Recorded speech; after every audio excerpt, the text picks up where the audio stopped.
right, so when I graph these piecewise functions, I like to graph each piece separately, like its own equation, and then I kind of cut it off with the restricted lines and figure out the dots.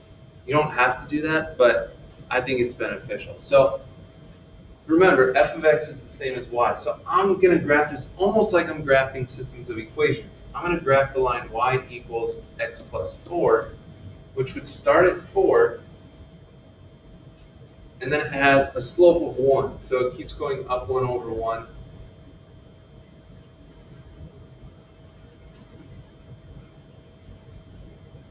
I mean, you can go down 2 over 2. It doesn't really matter as long as your rate of change is the same for the x and y.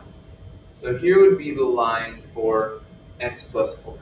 The other equation, f of x equals negative 1/2 x, we're going to graph y equals negative 1/2 x, which would start right at 0, and the slope is down 1 over 2.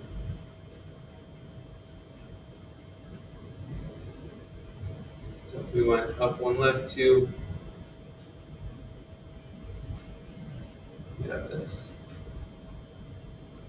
So the green line was my first equation, and let's kind of see the limits on that green line. That's for when x is less than negative 2. So here's the cutoff for negative 2. So to the left of that is all good. So the stuff to the right of it is what we're going to get rid of. Woo! Woo! And then for the blue line, as soon as it hits negative 2 and goes to the right, then it becomes the blue line. So we're going to erase anything to the left of negative 2 with the blue.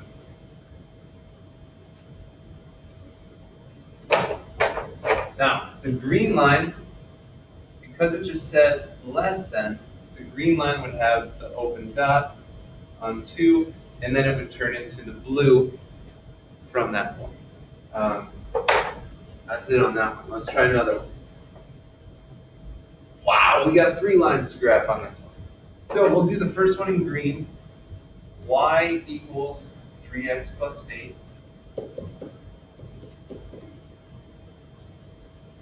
So that would start up 8, and then it would go up 3 over 1, or if you went backwards, down 3 left 1.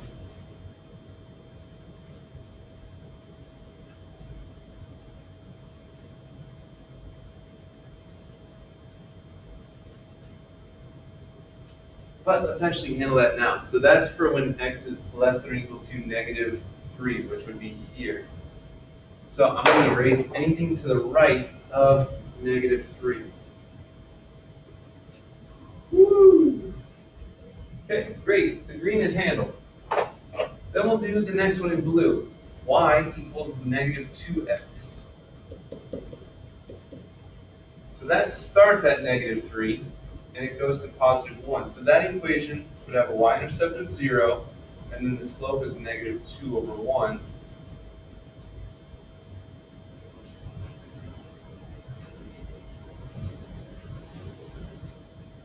So here's what that line would look like. But that's only going to work between negative 3 and positive 1. So negative 3 is right here, positive 1 is there. So that should be the only part of our graph where we have blue. Whoops, I erased a little bit too much there.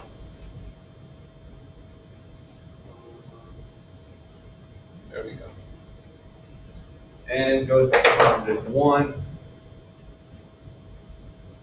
right there. And then we'll do the last one in red. Y equals x minus 3. So the y-intercept is negative 3, 1, 2, 3. Slope is 1, so you go up 1 over 1.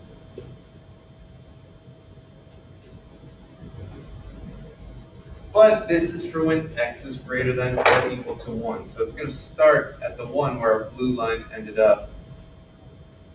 And it's going to go on forever in that direction. As far as dots go, this one was for x is less than or equal to 3, so that would be a solid dot here. Now the blue one, that's going to have both open dots because it was just less than. And then the red one, greater than or equal to 1, that has a solid dot. To the right.